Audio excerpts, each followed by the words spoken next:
जय हिंद। सीमा हैदर सेना से जुड़े लोगों को फ्रेंड रिक्वेस्ट क्यों भेज रही है? जी हां, आपने बिल्कुल सही सुना। मैं उसी सीमा हैदर की बात कर रहा हूं जो पाकिस्तान से अपने घर द्वार बेचकर इश्क में भारत आई है। सचिन मीना के इश्क में पागल होकर पबजी गेम पे उसे प्यार हुआ और वह भारत आई।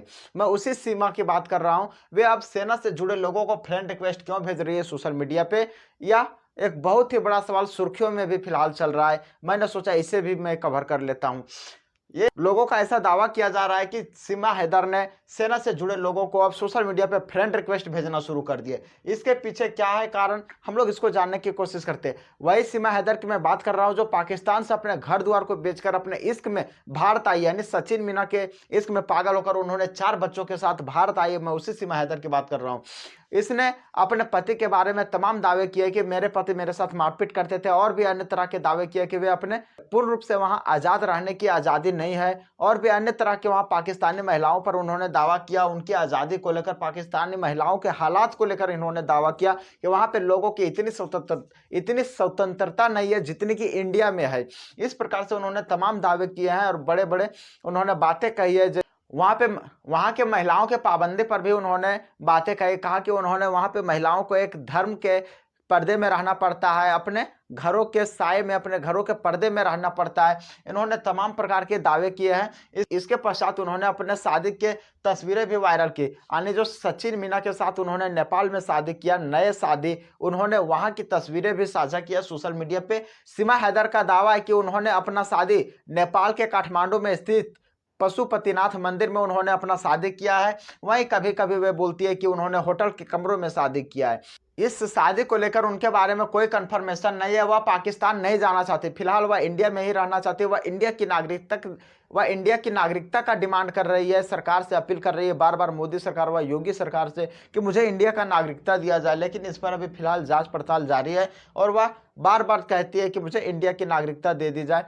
वह पाकिस्तान नहीं जाना चाहती। अगर उन्हें, लोगों का ऐसा कहना है कि अगर उन्हें पाकिस्तान भेज भी दिया जाए तो उनके द्वारा जो रिएक्शन निकल कर आता है वो ये बोलती है कि अगर मुझे पाकिस्तान भेजा जाए तो सिर्फ और सिर्फ मेरी अर्थी जाएगी, मैं जिंदा पाकिस्तान नहीं जाने वाली। और वहीं सचिन मीना का भी कहना है कि जब तक मैं जिंदा हूं इसे पाकिस्तान किसी भी कीमत पे नहीं भेजा जाएगा, नहीं भेजा जाएगा, नहीं भेजा जाएगा। ये सचिन मीना का भी दावा है।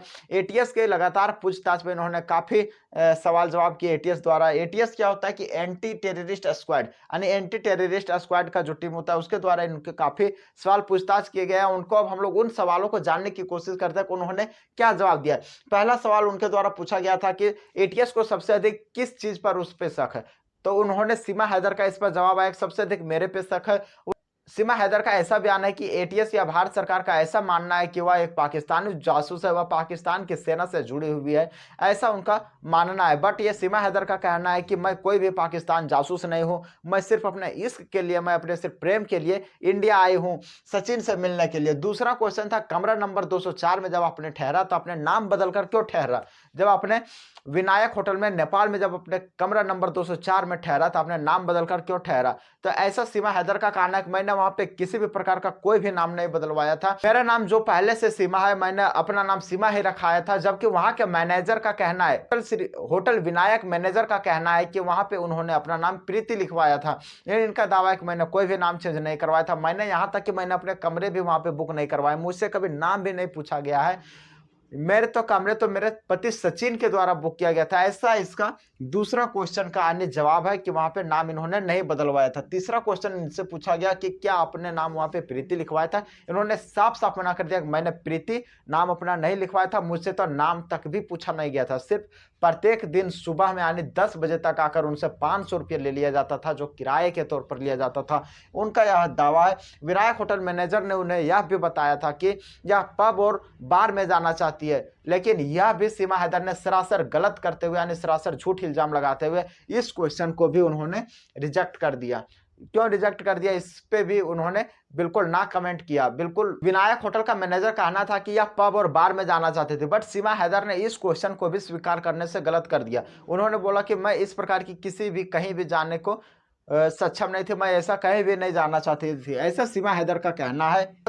पशुपतिनाथ मंदिर में सिर्फ और सिर्फ हिंदू शादी करते हैं। जब ये क्वेश्चन जब एटीएस के द्वारा पूछा गया था तो कि मैं पाकिस्तान में भले ही रहती थी लेकिन मैं कई सालों से पाकिस्तान में भी, यानी साल भर लगभग पहले से मैं पाकिस्तान में भी मैं हिंदू धर्म को मान रही हूँ, और हिंदू धर्म जब मान रही हूँ तो मैं पहले से हिंदू हूँ, इसलिए मैंने नेपाल में जाने के बाद यानी पशुपतिनाथ मंदिर में जाने के बाद मैंने वहाँ पे शादी किया। आपका भाई यदि पाक फौज में है यानी पाकिस्तानी आर्मी में है तो आपने फिर यहाँ पे क्यों किया? कोई तो आप पाकिस्तानी जासूस तो नहीं हो? तो उनका दावा है कि मेरे भाई ज़्यादा पढ़े लिखे हुए नहीं, सिर्फ और सिर्फ 12 पास है, यानी 12वीं तक मेरे भाई ने पढ़ाई किया है, और इनकी इतनी औकात नहीं है कि वो ये सब कारनामा कर सके, जासूस वाली कारनामा रच सके।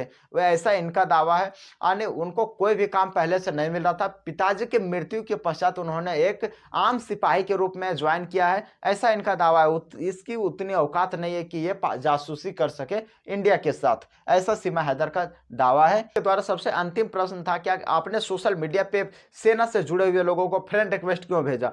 तो इनका कहना है कि मैंने किसी भी सेना को कोई भी फ्रेंड रिक्वेस्ट नहीं भेजा है। अगर सेना के पास किसी भी तरह का मेरे नाम से या मेरे आईडी से फ्रेंड रिक्वेस्ट गई भी है तो वह फेक आईडी के द्वारा गया है, या तो फिर मेरा आईडी कोई हैक कर लिया उसके द्वारा गया है। इसमें कुछ समस्या, इसमें कुछ शंका लगा लोगों को। खैर, यही रहा इनका 7 क्वेश्चन और जवाब। यही रहा इसका 7 क्वेश्चन और 7 का जवाब। आप लोग इसके बारे में क्या सोचते हो कमेंट करके जरूर बताना। या कोई जासूस है या फिर एक आम इंसान है, कमेंट करके अपना राय जरूर बताना। तब तक के लिए धन्यवाद।